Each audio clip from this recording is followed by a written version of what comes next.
अस्सलाम वालेकुम everyone. Lake poets जो हैं वो हमारे कंप्लीट हो चुके हैं। लेक पोइट्स में हमारे पास आते हैं S T Coleridge, William Wordsworth and Robert Southey. तीनों कंप्लीट हो चुके हैं। उसके अलावा फर्स्ट जनरेशन रोमांटिक पोइट्स में हमारे पास आते हैं William Wordsworth, S T Coleridge और विलियम ब्लेक। विलियम ब्लेक के बारे में आज हम today we are gonna talk about William Blake. William Blake was born in 1757 and died in 1827। 69 years के थे। इनकी टोटल लाइफ स्पैन जो वो 69 ईयर्स का था। First generation romantic poet. First generation romantic poet में ये आते हैं the four runner of romantic poetry. Four runner थे रोमांटिक पोइट्री के। He was the senior of Wordsworth and Coleridge. Senior थे वर्ड्सवर्थ के और कॉलरिज के। लिटरेरी मूवमेंट है इनकी। Literary movement romanticism. Okay, romanticism से बिलोंग करते थे। रोमांटिसिज्म रोमांटिक एज से बिलोंग करते थे ये। इन 2002 black was placed at number 38 in BBC's poll of 100 great Britons. Profession था इनका इनग्रेवर थे। Old form of painting. आप पेंटर थे, पोएट थे, क्रिटिक थे एंड विजनरी पोएट थे। ये visionary poet of romantic age. He had visions from early age. Visionary poet थे और जो विजन्स इनको आते थे आप उसी को अपनी पोएट्री में आगे बताते थे। इसके बाद हमारे पास 4 ईयर्स में जब ये 4 साल के थे he saw God put his head to the window. 9 year के थे जब आप ही सा ट्री फिल्ड विद एंजल। दरख्त देखे थे कि आपने अपने ख्वाब में देखा था कि जो दरख्त हैं वो फरिश्तों के साथ, एंजल्स के साथ भरा हुआ है। आफ्टर हिज ब्रदर्स डेथ ही सा his brothers spirit taught him the painting method that he used in Song of Innocence. Song of Innocence में आपने जो आपके ब्रदर ने जो आपको आपके ब्रदर के स्पिरिट ने विलियम ब्लेक के ब्रदर के स्पिरिट ने आपको जो पेंटिंग के मेथड सिखाए थे वो आपने सॉन्ग ऑफ इनोसेंस में यूज़ किए थे। Believed in free love like Mary Wollstonecraft and William Godwin. Next इनके इम्पोर्टेंट वर्क्स हैं हमारे पास। इम्पोर्टेंट वर्क्स में हमारे पास आते हैं पोएटिकल स्केचेस 1783 फर्स्ट वर्क है। 19 लिरिक पोएम्स हैं। एडवर्ड किंग द थर्ड, ये ड्रामेटिक फ्रेगमेंट है इनके। Prologue Edward 4, prologue king John. Ballad है war song of English man. 3 prose poems हैं इनकी। The couch of death, contemplation and Samson. Next इनका work है हमारे पास all religions are one there is no natural religion. Aphorism by William Blake है।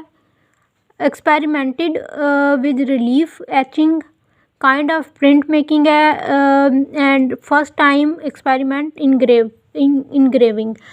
इसमें आपने एफोरिज्म बाय विलियम ब्लेक में एक्सपेरिमेंट विद रिलीफ एचिंग में आपने फ़र्स्ट टाइम जो है वो इनग्रेविंग का इस्तेमाल किया था, यूज़ किया था। काइंड ऑफ प्रिंट मेकिंग है।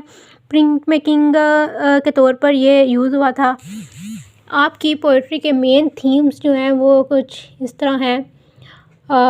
poverty, child labor and abuse, the repression nature of the state and church, as well as the right of children to be treated as individual with their own desires. Poverty के बारे में आपने बताया हुआ है the chimney sweeper में। Child labour के बारे में भी उसी में है। चाइल्ड लेबर एंड अब्यूज़ के बारे में भी उसी में है। The repressive nature of state and church. The sick rose आपकी जो पोएम है उसमें आपने बताया हुआ है the right of children to be treated as individual with their own desires. Symbolisms जो है एक सिम्बोलिज़म भी थीम है आपकी पोइट्री का। सिम्बोलिज़म्स बहुत ज़्यादा आपने अपनी पोइट्री में यूज़ किए हुए हैं। नेक्स्ट हमारे पास आता है song of innocence and song of experience. Most important work हैं ये दोनों आपके मोस्ट इंपॉर्टेंट वर्क हैं, song of innocence and song of experience. 1789 में सॉन्ग ऑफ इनोसेंस है, 1794 में सॉन्ग ऑफ एक्सपीरियंस है। 19 पोएम्स थी सॉन्ग ऑफ इनोसेंस में, 26 पोएम थी सॉन्ग ऑफ एक्सपीरियंस में। Song of innocence and experience का जो सब टाइटल था वो ये था showing the two contrary states of human soul.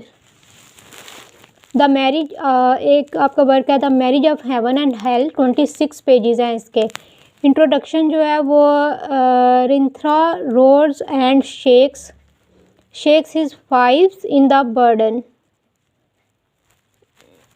Introduction था इसका. और आपके जो व्यू इसके अलावा जो आपके व्यू थे व्यूज़ ऑन रिलीजियस के बारे में जो आपके रिव्यू थे वो थे रिलीजियस के बारे में आपने बात की है अपनी पोएम में द लैम्ब में.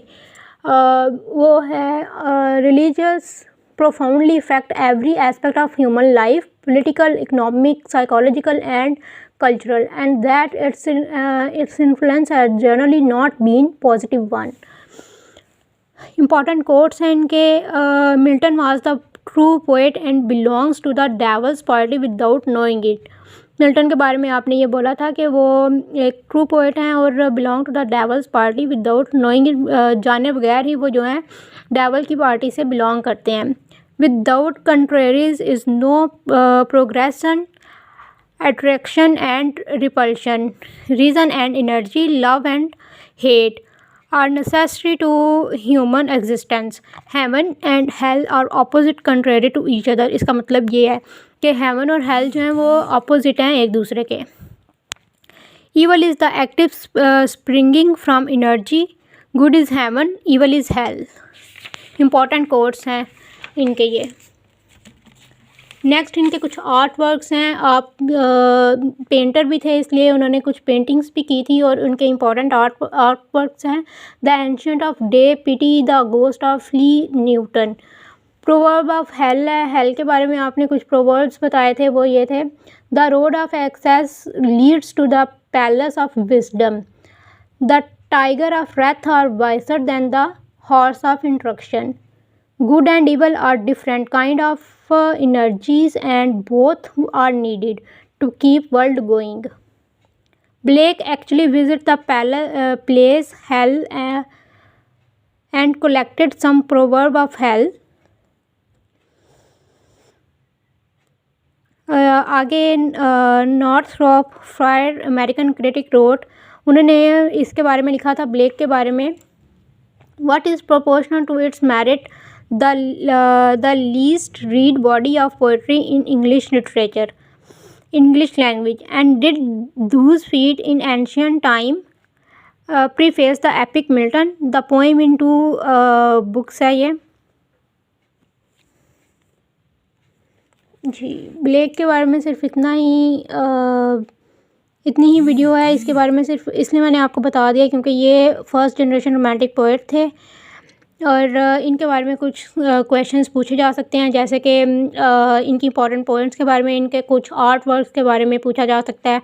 और इनकी इन सबसे इम्पॉर्टेंट जो है वो आपको ये पता होना चाहिए कि सॉन्ग ऑफ इनोसेंस कब लिखी गई थी और सॉन्ग ऑफ एक्सपीरियंस कब लिखी गई थी. सॉन्ग ऑफ इनोसेंस 1789 में, सॉन्ग ऑफ एक्सपीरियंस 1794 में. कितनी पोएम्स किस में थी?